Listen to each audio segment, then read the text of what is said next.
When you begin your career as a photographer, you are presented with a question. Do I want to make a lot of money, or do I want to change the world?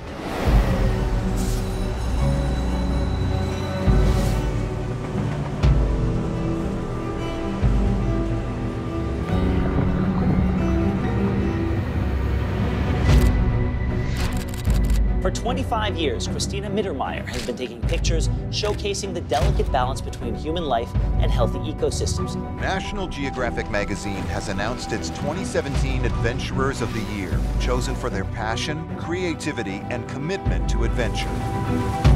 I've spent my life exploring the ocean to tell a story with a camera.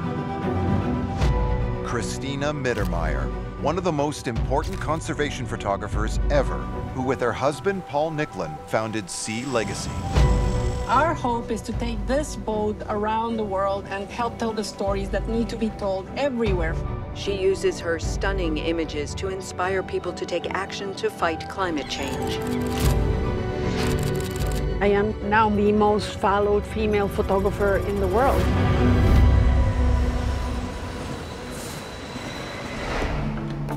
I want my photography to make people care about our planet. I have been invited to be a cultural leader in Davos for the World Economic Forum. And I have the opportunity to give a speech to share my thoughts and my ideas and my art. This is where the big players come to talk to each other, heads of state and corporations. It's pretty intimidating. This is the most important speech of my career. We are in an emergency and we have to act now. You made it. Oh, There. to walk through town. What a long journey. What a journey, but you made it. You're Is safe. us? This is us. Oh my God, We can check in. So as part of being a cultural leader for Davos, the forum asked me to do an exhibition of my best work. Everybody has to walk by it. I want everybody to be mindful that the reason we're here is to make the planet better. Becoming a photographer, it doesn't happen overnight. I grew up quite privileged. I went to university and became a marine biologist and a published scientist. But most people do not understand science. They're just not interested. And I realized that when people look at a photograph, that resonates on an emotional level. They ask questions, and that is the first step to open up a dialogue. This is one of the first photographs I ever took in a remote village 30 years ago. And I don't even know how to use a camera, but I remember seeing it and going, wow. It was credited to my ex-husband because it had been taken with his camera. And it was my first itch to get my own camera and catapulted 3 decades of visiting indigenous communities.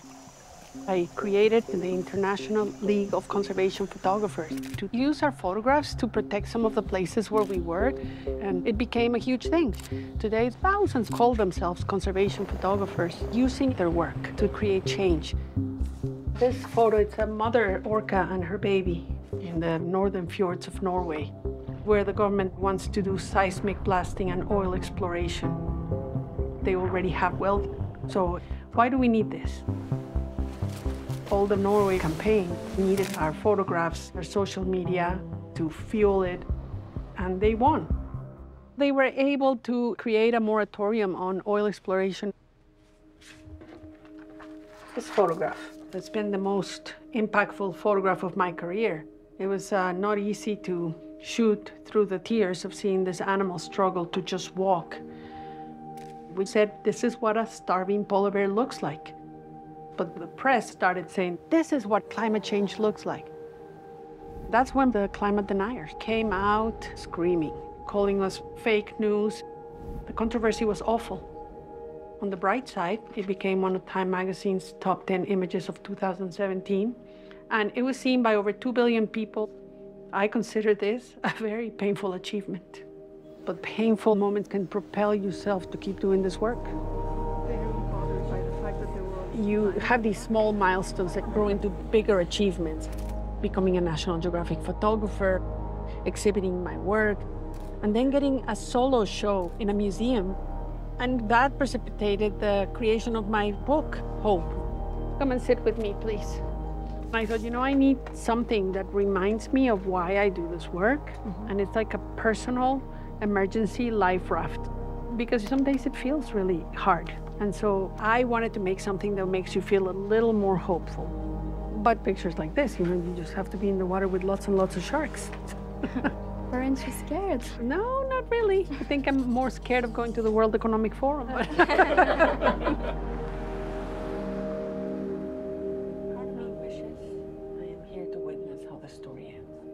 couple of years ago, I was nominated to be one of the top 50 keynote speakers in the world, but I still get nervous about what I'm going to say.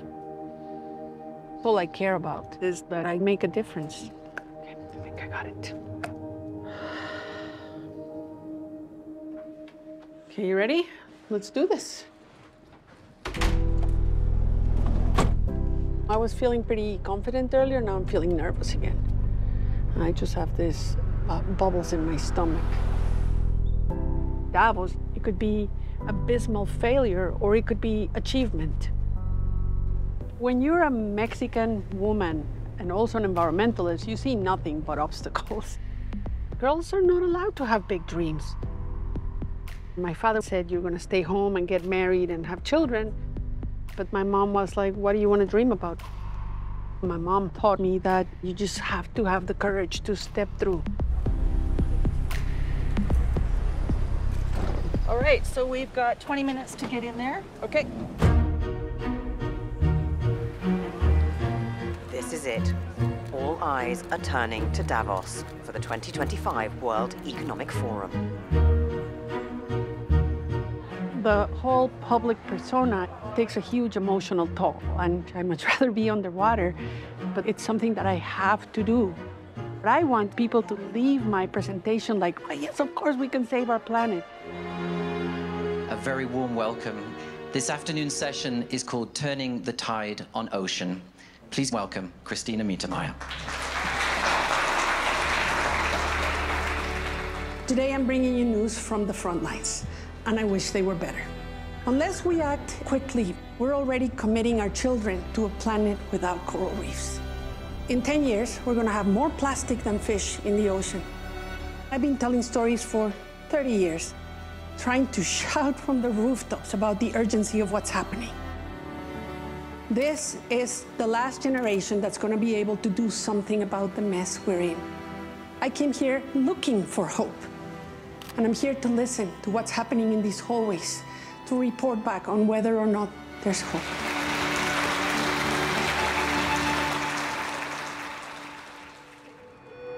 Okay.